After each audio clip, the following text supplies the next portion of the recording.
Welcome everyone, I'm Spiro with ActivistPost.com. Thanks for tuning in. Recently I had Dr. James Lyons-Weiler as my guest, who is a research scientist that co-authored the recently published peer-reviewed study comparing vaccinated and unvaccinated children. If you have not yet seen that interview, I highly recommend you do, and I'll provide a link below. Today my guest is Dr. Paul Thomas, who is a pediatrician who also co-authored the same vaxxed versus unvaxxed study. Dr. Paul Thomas is also the author of the book, The Vaccine Friendly Plan. He has over 1 million subscribers on YouTube, and he joins me now. Dr. Thomas, thank you for being my guest today. Thanks for having me with you, Spiro. Now, Dr. Paul, before we get into the study, there have been major allegations against you, serious accusations against you and your practice there in Oregon, which has a very large amount of patients, over 10,000. Now, it's been reported that only a few days after your peer-reviewed study was published in the International Journal of Environmental Research and Public Health on November 22nd, your medical license was suspended by the Oregon State Medical Board. Now, the media calls you the anti-vaccine doctor and alleges that you tried to encourage your patients not to vaccinate their children, advising against the recommended CDC vaccine schedule.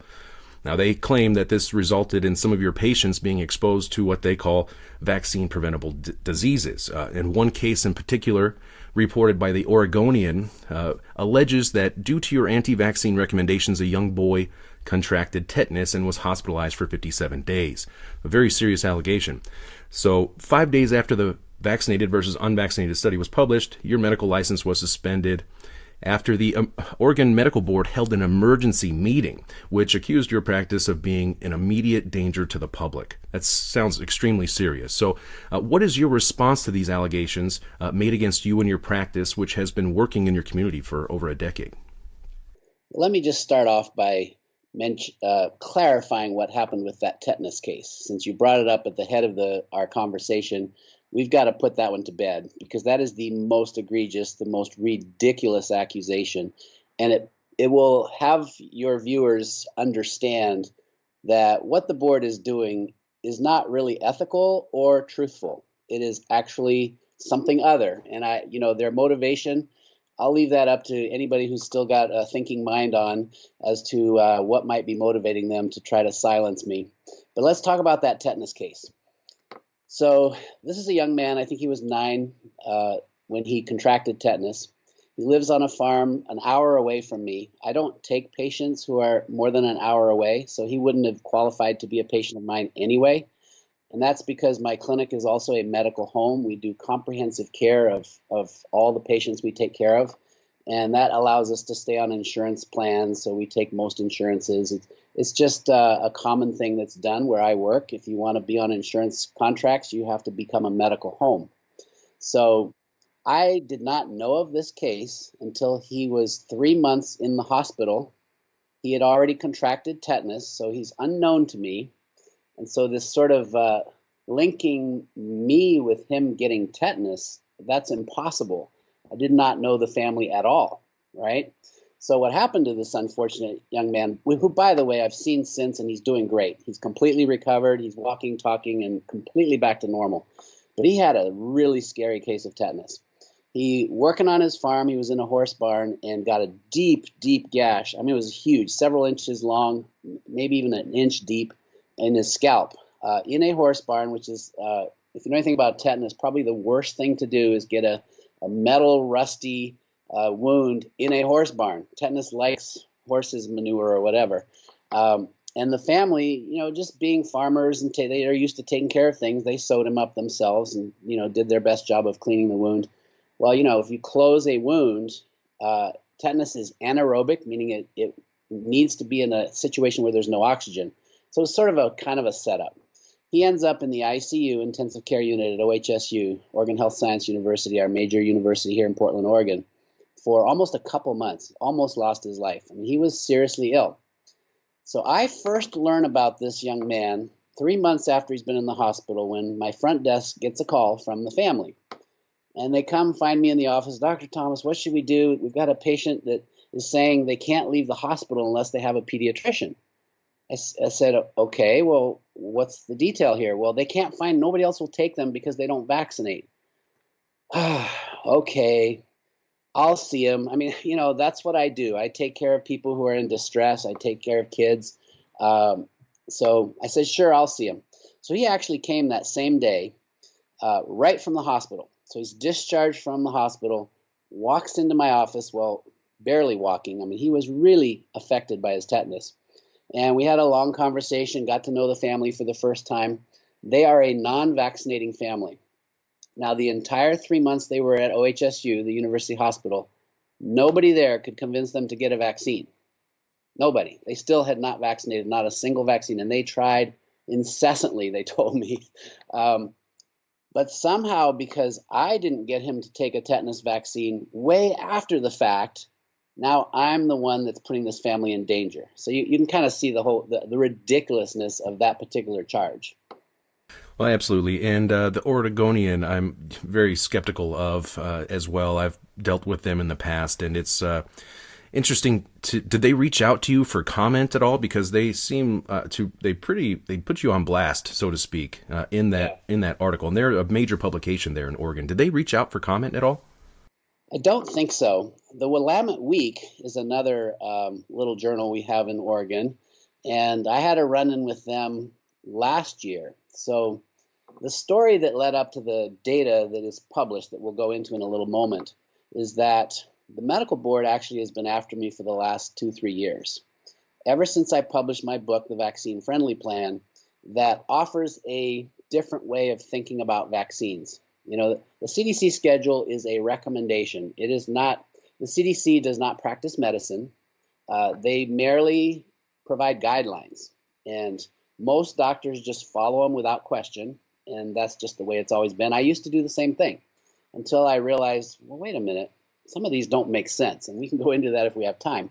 But anyway, since that book came out, that sort of put the target on me. How dare anyone challenge the CDC, right? As my mom would say, did you have to poke the bear? Mom, this is important information people need to know. Anyway, January of last year, 2019, I got a second board, whatever they call it, inquiry, right? They've been doing these continuous inquiries and letters, give us more information. They've been on a fishing expedition for the past 2-3 years. Well, in January, I thought, all right, they're basically trying to accuse me that I am putting my patients in danger, right? This is the accusation. Let's get some data. So I commissioned a quality assurance project, and this is an ethical thing doctors should do, hospitals should do. Look at the quality of what you're doing and see if it makes sense. Well, that data was so powerful, decreased autism, decreased all sorts of medical conditions, that I wanted to get that information out. And actually, the Willamette Week, which is the other journal that trashed me last year, was all interested in this information. So they came and interviewed me and published the most scathing, unbelievable nonsense. I mean, I don't know how you can even call it journalism. It was a hit piece. Never mentioned the data that's what got them to come into my office. I thought they were interested in sharing this information. So I learned from that experience that I cannot do interviews where I'm not live, right? And so I'm with you because this is going to go out with my very words as opposed to picking and choosing and taking them out of context. So I did not respond to the Willamette Week when they asked for comment, and I probably wouldn't have responded to the Oregonian either because it's very similar how they approach this. It's twist the story, just like the medical board has. Absolutely, Dr. Paul. I think everyone is familiar with hit pieces, and anyone, especially who has experienced what you are describing there, knows better that to watch out. It's almost better not to say anything to them sometimes because they will do their best to make you to fit the narrative that they are pushing. And when you look at who is funding them and pulling the strings, it's very interesting. And I assure you that nothing you say, not one word will be cut out of this interview that you say. So, and of course you'll see afterwards. And if there is anything ever, I always encourage, anyone to call me out if I'm not showing, if I'm not being transparent by any way, by any means. Well, thank you. Thank you, Spiro, for being a true journalist. Now, Dr. Paul, do you consider yourself to be anti-vaccine? Absolutely not. I'm not a huge fan of them anymore just because of what I've learned. But let me take your listeners on a little journey. And this is a journey that actually most people who become risk aware, in other words, you become aware that, oh, vaccines have risks? Really? Right? I wasn't born knowing that vaccines had risks. In fact, most doctors get indoctrinated the entire opposite, right? So when we're in medical school, we learn about all the horrendous diseases, and it sounds horrendous, right? I mean, back to smallpox and polio and all these things, diphtheria, and vaccines were amazing, right? And that's about the extent of what we learn about vaccines. We are never taught the ingredients. We are never taught that there are side effects. And then when you get out of medical school and you go into your residency and training to become a pediatrician, you're learning what to do. All of a sudden you go from book knowledge to here's what you need to do for the patient in front of you. And you are learning so much, you honestly don't have time to do deep dive research into things like vaccine risks. So the public and your listeners should understand that the safe and effective quote that you're hearing on the news now related to COVID, that is a marketing slogan. That is not science. And so, no, vaccines are not safe. They are all somewhat dangerous, right? It's a matter of how dangerous, and they all have some effectiveness. Some of them are very effective, and some of them are pretty worthless. You just got to look at the situation that you're talking about. In fact, just so your listeners know how my journey went, I came out indoctrinated, a pediatrician. Vaccines were the absolute most important thing I could do to protect your child. And pediatricians today still feel the same way. So when you go to most pediatric offices, that is number one goal, is to get you to fully vaccinate your child. They believe it, and they believe it like this, with blinders on. They don't want to hear information like we're going to talk about that came out from my study. So in 2000, 2001, right around that time, the CDC and at that time the Academy of Pediatrics, AAP, they would come out each year with a vaccine schedule. And it changes every year. They're always adding, they're never subtracting. So it's just this exploding schedule of more and more vaccines. And they moved the hepatitis B vaccine from teenagers to newborns. And it was like, this is ridiculous. That was when I woke up, because it did not make scientific sense. It really doesn't make scientific sense today, at least today in America, right? Hepatitis B is a blood-borne disease like HIV. You catch it from sex and IV drug use. They allow kids with HIV to go to school. They don't have to be quarantined. It's not a contagious disease by sitting next to somebody or shaking hands or playing on the playground. Same with Hep B. You have to be sexually involved or IV drug use, sharing dirty needles. Why would we be injecting newborns? Well, mom might have it. Okay, so yeah, that's a possibility. Except even back then in 2001, in the town I work in, and I believe this is true across America, OBGYNs were already screening every mother born in a U.S. hospital for hepatitis B. So we already knew which babies were at risk. And guess how many babies were at risk? 0.1%. I have not had a single child born into my practice to a hepatitis B positive mom in the last 13 years, and I have a very busy practice. So this is a vaccine that doesn't give lasting protection. So it makes total sense. I'm not anti-hepatitis B per se, but I'm anti-giving it to newborns who don't need it.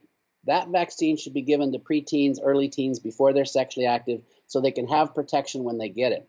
So that sort of example helps people understand, this anti versus pro. No, it's use good science and real data and be honest with your patients in the process of informed consent. The whole board thing comes around to their misunderstanding of informed consent, and they clearly are trying to get me. And why is that, Dr. Paul? Why do you believe that the medical board, I know you stated that they've been, sending you inquiries over the past few years, but why do you believe that they had to hold an emergency meeting at the time that they did to declare you an immediate danger to the public? Right. Yeah, honestly, the only danger was what they did, right? So they removed the primary physician for a large clinic. I mean, my clinic is fine. My patients will probably be okay, although I am also a board-certified addictionologist and I have addiction patients who I'm very worried about. because I'm supporting them in their addiction treatment with buprenorphine, and if they lose access to that and relapse in today's world, they could die. So the board has actually created a real emergency when no emergency existed at all. So the why of it, I wish I could get inside their brains, but one can only speculate. Since they were already inquiring and fishing, they were trying to get rid of me. I think the why of it, if you just sort of think it through, they were upset with the book because it points to the fact that, oh, maybe the CDC schedule isn't the right schedule. And by the way, medicine should never be one size fits all. We know from looking around the world that the schedules differ depending on countries, so there isn't a perfect schedule, right? And so as a parent, I always tell parents this: if you're a parent listening or about to become a parent, you need to be intentional about what you do, especially about vaccines, but also about diet and avoiding toxins. I go through a whole list of things. If you do what everybody else does, you'll get the results everybody else gets. That makes sense? So in America, or most parts of the industrialized world, if you vaccinate like everybody else is vaccinating, you are putting yourself on the track to have the chronic health problems and acute illness that everybody else is having. So I think the why of it is they just don't want this information to come out. There was no reason to create a sudden emergency, and they literally had a special emergency meeting to deal with me on a Thursday evening, and immediately imposed a suspension. Called my attorney the next day, who calls me and says, I don't know if you heard, I hadn't heard, this happened. Like, really? And effective immediately. It's like, whoa, that is bizarre. The only thing I can think is that the data in my study that we're going to chat about is so powerful and so significant that if they can't get it retracted from the world media literature, which they will try, I'm sure, they always do, at least discredit the author. Right? So that way they can say, oh, well, he lost his license, as if to say, therefore, the data is not data. Right, I understand. That makes sense. And the timing, 5 days after the study was published, certainly raises the suspicion that that's what their intent is at this point. Now, Dr. Paul, do you have any legal action or planned at this point? I know oftentimes people are advised by their lawyers not to discuss any ongoing legal matters, but can you tell us if there is currently a legal response that you and your lawyers have in motion, and if so, what you hope to achieve? Yeah, well, the process of dealing with boards is very frustrating for physicians who get put under that whole process. Medical boards are state by state, so I'm in Oregon, so I'm under the Oregon Medical Board, and they have almost complete immunity from any kind of legal action you might take to them. I'm not a lawyer, so I really am just, I've known this, and now I'm learning a lot more, that they are extremely difficult to sue, even though what they've done is just horrendous. They are accountable to no one, so they're appointed by the governor. They are clearly doing the bidding of somebody else because, and I'm not blaming all the doctors that sit on that panel, because there's some doctors, and from one past experience with the board, one of the doctors resigned after dealing with my case because, again, they were going after me for no reason. And I think they just think they're doing good. Boards traditionally were there to remove impaired physicians. So if you have a physician who's intoxicated on the job or sexually abusing their patients, I mean, clearly we need to get those bad eggs out. But it's morphed, at least with regards to the vaccine issue.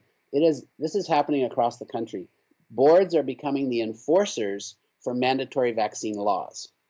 And you can see it happening across the country. So if they can roll out a mandatory vaccine law and then have the boards enforce this, I mean, in California, all the docs who wrote medical exemptions are under board review. It's automatic.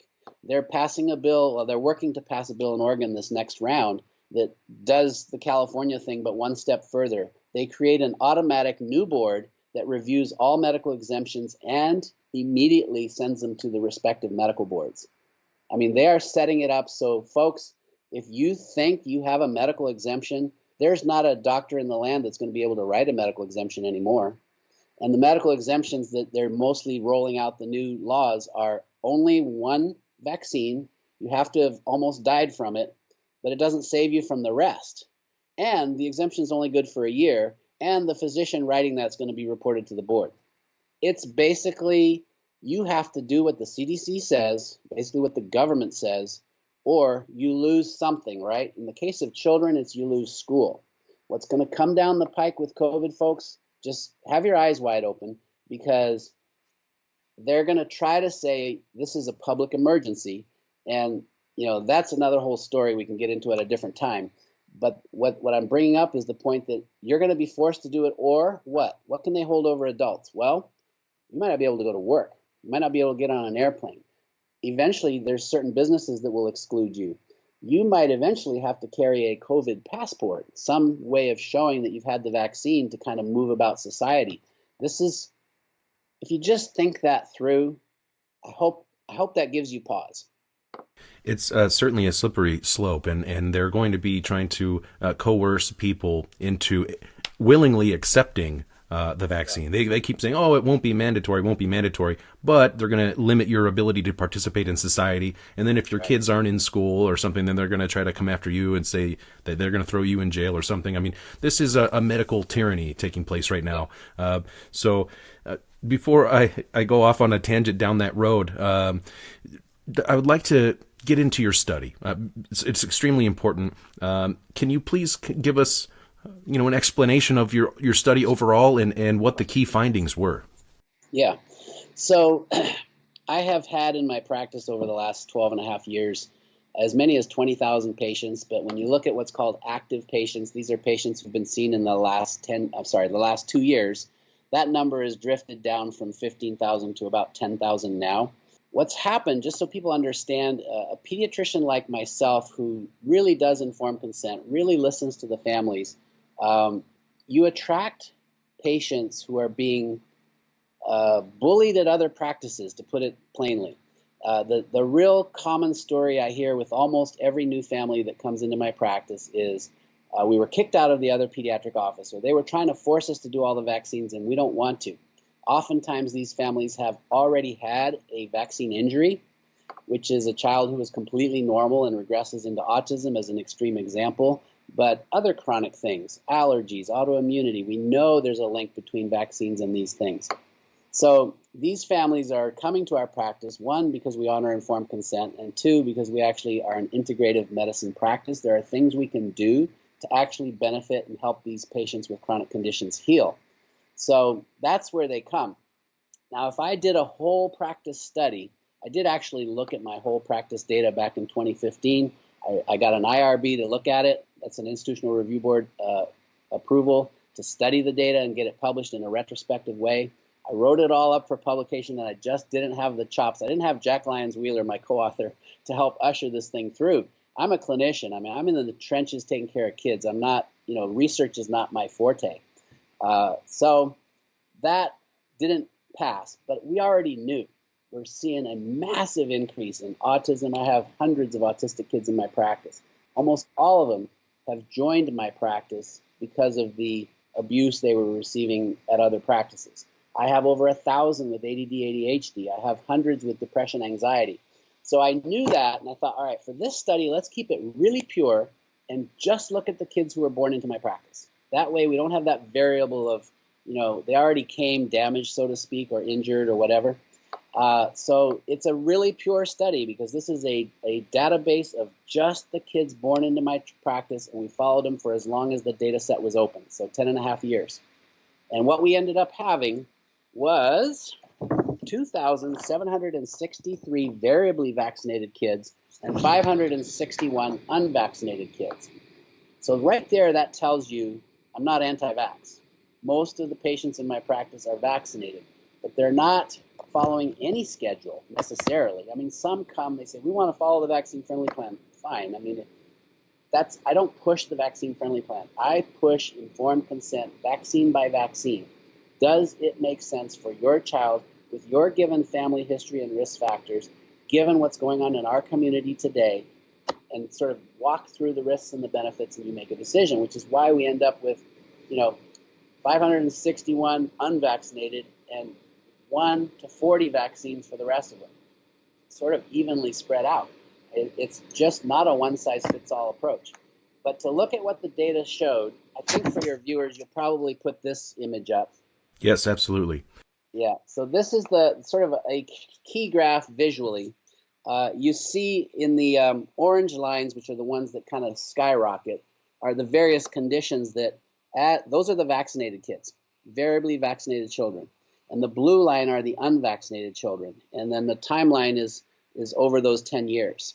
And as your vaccine uptake increases. And you just see dramatic increases in asthma, allergies, breathing problems, behavioral issues, ADD, ADHD, respiratory infections, other infections like ear infections, eye disorders, the skin disorders like eczema, which we think of as allergic, dermatitis, urticaria is the itchy rash, and anemia was a surprise finding. And you can see it just skyrockets at one point in time. Well, that's because in pediatrics, we check for anemia at 9 months. It's just standard. And I was shocked to see that the unvaccinated kids, pretty much, I mean, a little tiny blip of anemia, it's vaccines, period. I mean, there it is. So we've got theories for that, and that might be another paper. But we can no longer say, with the significance of this data, it's a large enough sample size to have Jack Lyons-Weiler, who helped with a lot of the analysis, he doesn't even like p-values. Oh, that's junk. You know, I'm an old school statistics, kind of the simple stuff. I said, well, do the p-values. I want to see them, right? And they're off the charts. You know, most studies are published with a p-value of 0.01, and you go, whoa, that's so significant. And we have p-values of 0.00001, that kind of thing, where it's just like, there's no way this is by chance. So I think we have answered the question, at least in my practice. If you do things the way I do them in my practice, vaccines clearly cause harm, and not vaccinating or vaccinating less clearly has health benefits. Now, this, I think, would apply to other practices, but only if they really honor informed consent and, you know, become vaccine risk aware. So that's the term. They like to label people because then you can just discredit them. So, oh, he's anti-vax. Oh, he's the champion of anti-vax in Oregon. No, I'm not. I'm a champion for science and real data. And I'm hearing on the news all the time, we follow the data. This is the science. Well, no, it's not. You are following a little tiny window of science, and you are ignoring probably the most important study that's ever been done. I mean, come on. That's not science. That's cherry picking so that you can do your marketing. Very well said, Dr. Paul. Now, why hasn't the CDC done this study? I mean, you would think that they would have done this study decades ago. That way they would have something to point to and say, look, right here, this is why you need to vaccinate your kids so they can go to school. Right. The CDC has never done proper studies. They've done almost no true placebo-controlled studies, and we're just talking vaccine by vaccine. They usually choose a placebo that's toxic. So that way, when the massive symptoms in the vaccine group appear, oh, well, they're the same as the unvaccinated group, so see, it's safe. That's what I call tobacco science. You smoke a pack a day, Spiro, and I'll smoke 2 packs a day, and we'll see who dies in a week. Oh, neither of us died. Tobacco's safe. That's what they're doing with most, if not all, of the vaccine trials. And what happens, the sad part about the CDC schedule, I became aware of this pretty early on in my career. So each year we're adding vaccines, but nobody's studying the cumulative effect of adding those vaccines. So the schedule itself was never tested. And even this study that I've done, I think viewers need to understand, the vaccinated in this study are not CDC schedule. I mean, the most vaccinated in this particular study are vaccine-friendly plan schedule. That's about half of what the CDC schedule does to you. And that's why if you look at the numbers from my practice and just compare them to the incidence of disease and chronic conditions in society, you will see that even my vaccinated patients are doing much better than society as a whole. That would be a whole different study. And, you know, Congress asked the CDC to do this work, you know, early 2000s. It's not been done. That's very concerning. You think that they would be the ones that would do this study. And, you know, I was going to ask you the difference between the CDC recommended schedule now versus when you were a child or when I was a child. And I think you pretty much just covered that and showed that they haven't done any studies of that schedule. So to me, it's almost reckless at best. So it is so reckless. I mean, when I was growing up, I happened to grow up in Africa. My parents were missionaries. And I think I had 2 vaccines. And of course, when I came to the States for college and medical school, I had a few more. It just skyrocketed in the late 1995. We added chickenpox, then we added Prevnar 5 years later, and then they just keep adding, right? So yeah, they never test the full schedule. The COVID thing, what just boggles my mind with that one is the safety claims that they're just falling over themselves to say how safe it is, based on a few hundred, not even a few. I think it's less than 200 patients out of these trials of 30,000 and 48,000, and these are just 100 or 200 who had a positive test. They weren't even that sick. It shows nothing about preventing hospitalization or death, so it's kind of meaningless. And they played some pretty clever games with how they got this data as well. They only started counting a time after the second vaccine. That way they wouldn't have to document all the COVID-like symptoms that occurred in the vaccinated group, because I think there was like over 1,000 patients versus the couple hundred or less who had COVID-like symptoms that there was a vaccine reaction, but we're not going to count that. So it's those people who are getting a COVID vaccine, and I think this is probably another reason they're just going to try to crucify me, because I'm speaking out against something that is very, very precious to the people about to make trillions of dollars, right? I mean, you are an experiment. You are signing up. I just saw on TV this morning our Vice President Pence on TV getting his vaccine, his wife, and the Surgeon General was getting the vaccine on TV. So I recorded it because let's just see what happens to these individuals over the next few weeks. They might survive and be fine, but what's really scary about the COVID is they bypass the animal trials in these cases. That's never been done before. And when they tried to make a vaccine against coronavirus for the SARS and the MERS, the other 2 bad coronavirus epidemics and outbreaks, it didn't go well in animal trials. So they never brought it to market. The older animals on subsequent exposure had a higher rate of death. So here's what that's going to look like, folks. Let me just paint a picture for you. You might survive getting your vaccine now. You'll have some side effects probably, but maybe you're going to be okay now. But winter of 2021, so the winter of 2021 to 2022, especially if you're older, if we look at the old animal trials that were bypassed in this case, it might be rough times for our elderly. That's just reckless, if you ask me. That's just plain reckless. And I am not trying to say here, folks, that COVID's not real. It is real. I had a friend almost die. This is a bad infection. It has to be respected, and if you're high risk, you should be careful. Quarantine, don't go out in public, especially indoor closed spaces where you could catch it. But you can quarantine and be safe. I mean, that's actually how they got rid of Ebola. They just quarantined the heck out of it and didn't let it get loose, and it was gone. Now, there is a lot to discuss. I mean, we could go on for a whole nother hour about COVID and the vaccine and the testing and the trials and how they are also cherry picking the participants of the trials. So, that does not reflect really what the outcome is going to be in real world. People who have pre-existing health conditions or who on other medications and countless other variables. So, I mean, this is something that people really need to take a look at. And yes, I did see Pence getting the vaccine. Who knows if the elite get the same ones that the general public does? That's a whole nother discussion there. That's true. Who knows what's in that needle? And then there's I've seen cases, videos where they're faking giving the injections to nurses. And then there's the video that came out last night or yesterday where the nurse who received the vaccine about 10 or 15 minutes later fainted on stage during the press conference. So that these kind of things, and when you take into all of this information together, it does not instill confidence, at least in myself, and I think many other people would agree. Yeah, absolutely. And your listeners should watch for the following. It's going to happen. I guarantee it. I'm thinking of Charles Barkley. I guarantee it. He's a basketball guy. What they do, and they're going to do it for COVID for sure, I can guarantee it, is so we got half of the folks in each of these trials did not get the vaccine. And if we could just leave those people unvaccinated through 2022 to 2023, we'll have at least somewhat of a long-term study. Right now, we don't know what it's going to do. But they're not going to allow that to happen. And here, I've already heard them talk about this. They're planting the seeds. It would be unethical, is what they're saying, to leave those poor people unprotected. So we're going to have to give them the vaccine. So the moment they do that, folks, the trial is over.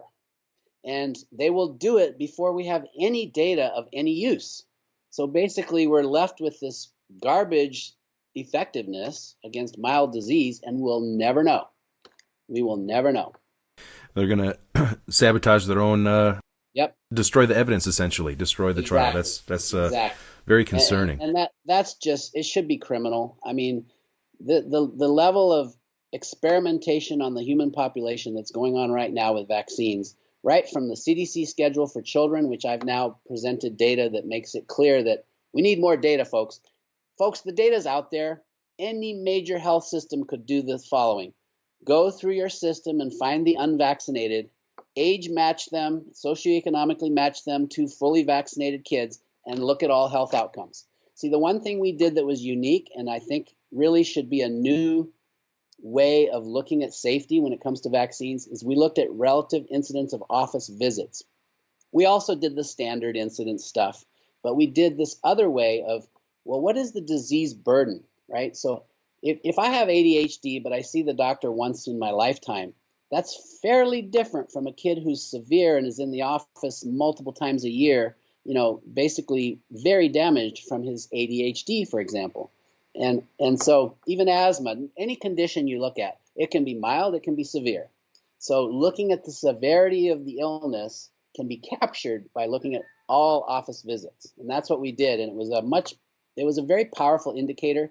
We still had significance just looking at incidence, but this is the way to do it for the future. If you really want to look at the impact of vaccines in particular, look at all health outcomes and look at how all the office visits, so you get a magnitude of severity.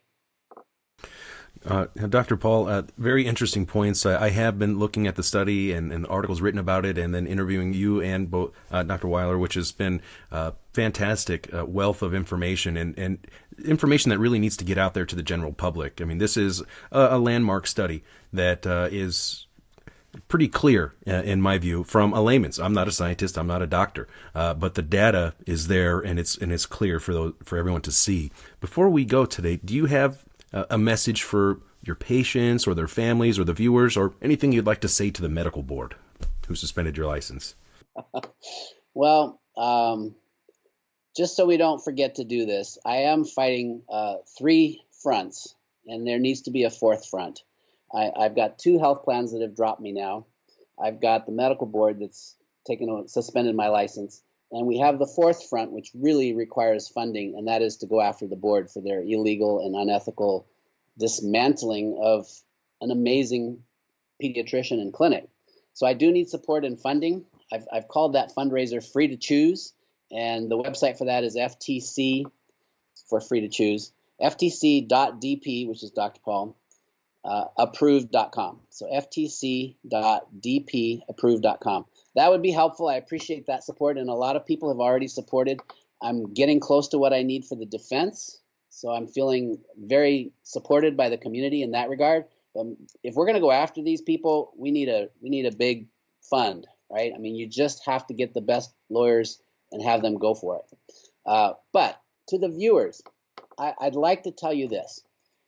Be intentional about your own health, especially right now with COVID and quarantines and masks and all the stuff that's actually driving people to do the wrong thing. We're animal kingdom creatures by nature. We're supposed to be in community. We're supposed to,